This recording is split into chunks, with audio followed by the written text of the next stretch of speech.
There's a little bit of love for everyone out there. You just got to get on the right TV show to help you find it. 90 Day Fiancé is an American television show that follows an American and their soon-to-be foreign spouse on their 90-day journey to getting married before their K-1 visa application expires, which is as relaxing as an empty answer sheet. Anyway, the biggest star to come out of this season of 90 Day Fiancé is Big Ed from San Diego, California, who's known for moments like this. I have been dyeing my hair and it irritates my scalp, so I found out that mayonnaise makes it smoother and less dry.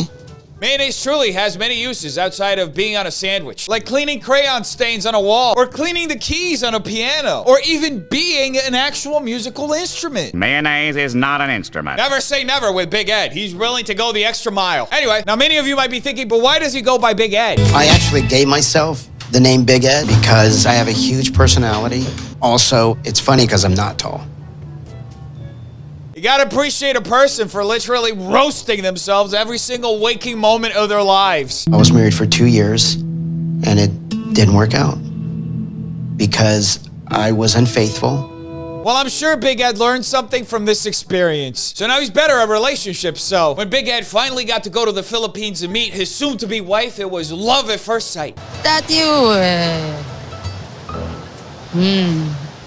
What? Am I what you expected? You like? Look at these lovebirds. They just warm my heart. And so the clock was ticking and Big Ed and Rose had to figure out their relationship before the 90 days was up. And what followed was the purest love story since the earth was just one big ball of lava floating around the sun. I want to know where Prince's dad is. And I'm sorry, I'm not going to spend the rest of my life with somebody I can't trust. Ed's right. He should have access to every single detail about Rose's life and her son Prince's life if they're going to be together because he's been so honest so far. I have been keeping a few things from Rose. One is my height. I'm 4'11", not 5'2". There's another thing, and that is I don't want any more kids. I want to get a vasectomy, but I don't want to tell her. You shouldn't have to tell Rose any of that because it's none of her business that she's starting a family with somebody who can't have kids because he got snipped. Snip, snap, snip, snap, snip, snap. Hindi ka nakakaintindi. Okay. Don't want to talk to you because you don't understand me. Well, hello? I don't speak Tagalog, please. Look at these lovebirds. They're totally gonna make it. Just like this guy trying to learn how to do a backflip. Please. Pag lagi niya pinaglalaban ah. Kasi sa akin, parang wala siyang tiwala sa akin. He shouldn't have to trust you, Rose, because you shouldn't have to trust him either. The two of you can just be one big happy family with a lot of trust issues. And those things are worth more than gold right now. You can hate my guts. I don't care about that. The only thing I care about is real safety. Nothing says love like, you can hate me all you want because I'm right. Because at the end of the day, relationships are dictatorships. For what it's worth, I'm sorry. I do not believe in love. The mere fact that Ed put everything on the line to go to the Philippines in search of love because love is as unbelievable as the fact the Grinch stole Christmas. Can you believe that? Well, people in the comments couldn't. She looked at him with so much disgust I couldn't help but laugh. She's not disgusted. She just regrets putting herself in this position. I think she was actually trying to like him, but just couldn't because of his attitude. What are you talking about? Ed has the best attitude. Forget about his look. His attitude is the reason why he doesn't have someone with him. Nothing more unattractive than low self-esteem. Ed doesn't have low self-esteem. He just has high esteem of what others should do for him. But this love story wasn't over because Ed wasn't ready to give up just yet. I'm feeling like it's over. But I'm not ready to give up yet. So I decided to text her in Tagalog as a form of respect. Ed's smart. He's real smart because everybody knows that the best way to apologize to someone after humiliating them on international television is to translate your genius so they understand it better. And I pray to God that she shows up. Oh no. Are we about to watch him get stood up?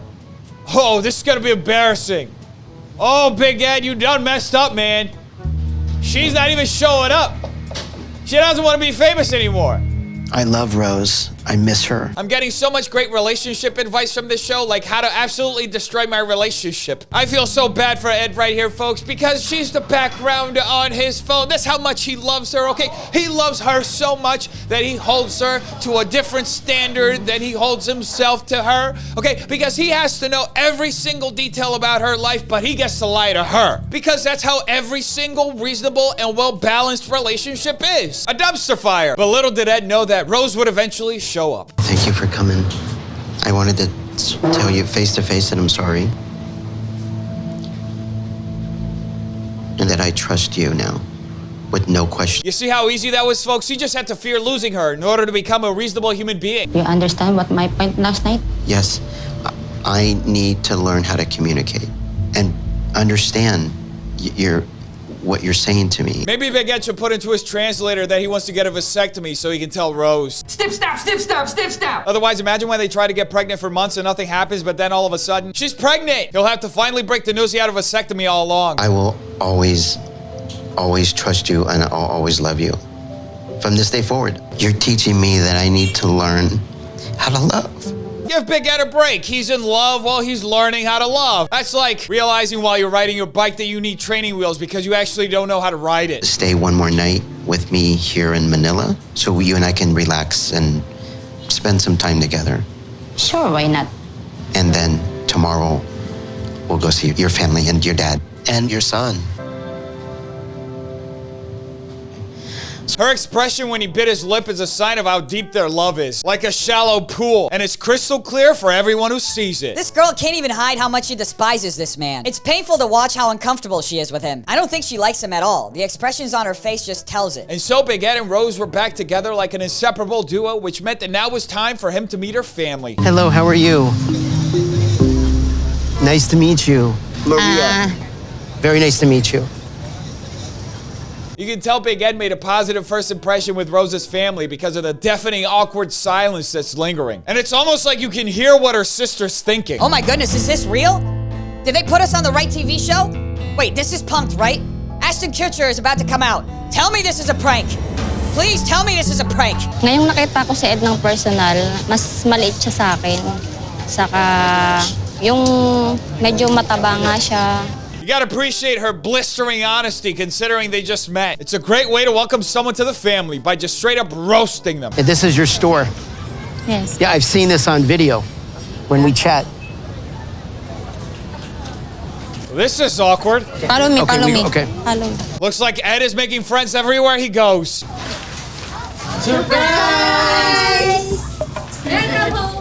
Yes, my Hello. family, my sisters. Hi.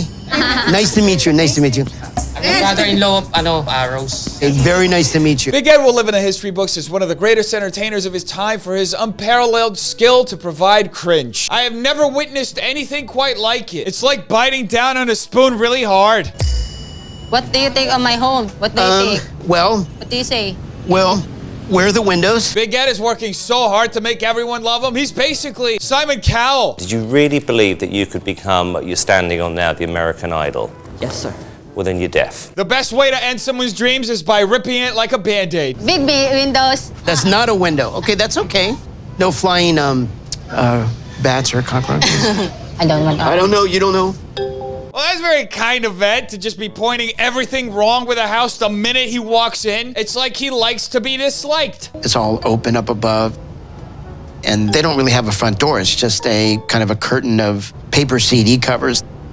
It is imperative that Rose's home be up to Ed's standards. Otherwise, he's not really going to do anything about it. It's all concrete with sheets hanging, covering, I guess, to make it more homely. And I expected it to be, pretty bad, but this is really bad. Ed is very perceptive, and people in the comments noticed. His personality is so ugly, he definitely had a bad first impression towards the family by commenting what he finds wrong with the home. He's just extremely judgmental. It's not weird to do that. Everybody does it when they don't want to be invited back to someone's house. How is everyone pretending like they don't notice he doesn't have a neck? So what, they're polite? You don't just go pointing out everything wrong you see the second you enter a place? That's how you don't get invited back. The woman of his dreams welcomes him to her humble family house, and all he can say is, "Where are the windows?" Because at the end of the day, that's what really matters. When love is secondary to everything. Will Rose fall in love with Ed? Will Rose's family accept him? Will Ed get over himself? Find out next time. Same bat time, same bat channel. And hang on to your rice. Anyway, defenders, make sure you like and subscribe for more videos like this. Every like will be another super wholesome moment that Ed experiences with Rose's family. Let's hope there are many more. Tell me in the comments down below, what do you think? I want to know. Check out these videos right here. They're good too. Make sure you're still washing your hands, not touching your face, and staying away from stupid people. I love all of you, defenders. Have an amazing day. Peace.